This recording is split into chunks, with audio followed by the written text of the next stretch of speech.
24-70 is a great and universal focal range, but is the 24-70 F2.8 GM Mark II the best choice, or should you save almost $1,500 and get its competitor?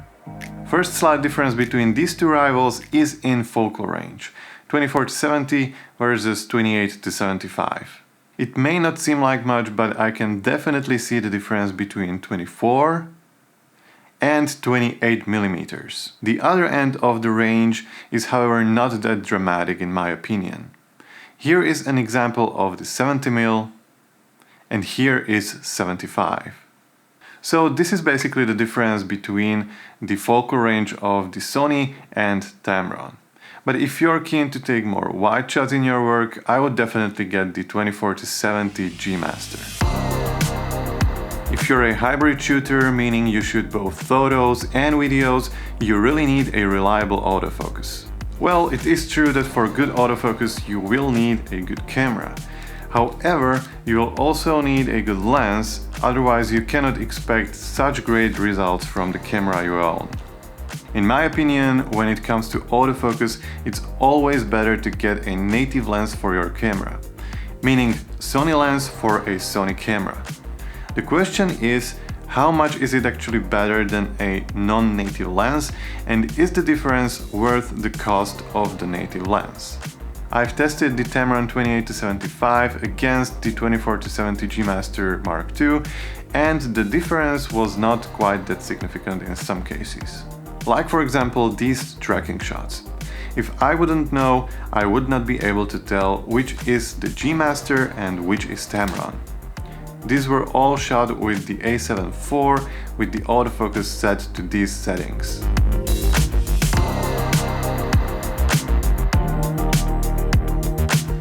Then I tried focus shifting between two focus points on my A7 IV with the touch to focus option. I've basically set the scene with two focus points. I started on one and then I changed the focus point simply by clicking on the other on the touchscreen of my A7 IV. The G Master was rock steady and smooth. I have no objections against its performance. When I switched to the Tamron, the shift between the focus points was significantly slower, however still smooth. The autofocus was set to same exact settings in both cases. I believe that this is not a big deal because if you want the autofocus to be quicker, you'll just set up the autofocus accordingly. When it comes to photos, I haven't had any issues focusing with Tamron or Sony. I even shot multiple weddings with Tamron with no problems.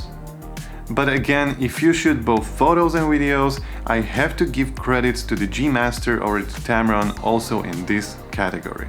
It may seem like I prefer only G Master over the Tamron in this video, but there is one huge downside to the G Master over Tamron. But before I will tell you what it is, let me quickly cover few more important categories. This category goes to the G Master without any hesitations. Material-wise, it's superior. It feels rock solid, and I bet this lens will last you years before something breaks. It has one switch for auto and manual focus, one for set up the zoom ring resistance. It has its own aperture ring with a lock, one switch to declick the aperture ring, and two programmable buttons, of course. On the other hand, the Tamron has only one focus ring, one zoom ring, and that's it. On top of that, the material feels a little bit cheaper and plasticky compared to the G Master. I cannot compare them long term, but I have strong feeling that the G Master would last longer. From my personal experience, it's holding up really great. Now, this is a really tricky category. Both lenses are quite great at producing details in the image. Let me show you a few photos side by side now. When they appear on the screen, pause the video and try to guess which one is which, because then I will reveal the results immediately.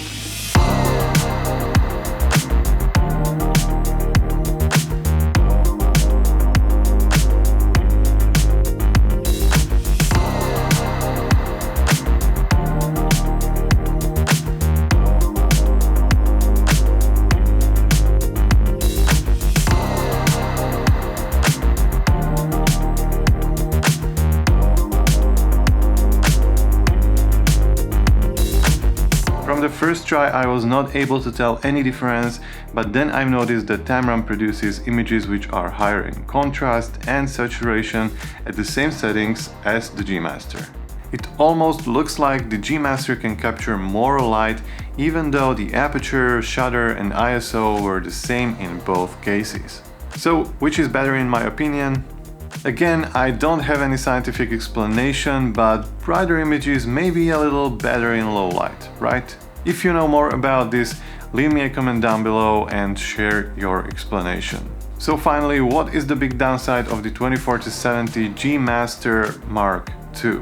Well, it's definitely the price. It costs almost as much as the A7 IV itself. So why would anyone buy this over the Tamron 28-75 when it's almost $1,500 cheaper and not that much worse than the G Master? The answer is quite simple. If you're a professional, the G Master is really for you. It's a tool and it will pay for itself over time. It's also a great investment because even if you upgrade your camera, you will still have one beautiful and high quality lens. On the other hand, if you shoot photos and videos only as a hobby or you're starting a YouTube channel, do yourself a favor and buy the Tamron. You can invest those $1,500 to the camera, ND filters, audio gear, you name it. Okay guys, so that's it for today's video. I really hope that it was helpful for you and that it may help you decide whether to get the Sony or Tamron. If you have any personal experience with both of these lenses, leave me a comment down below, share your experiences and let's learn from each other. So until next time, take care.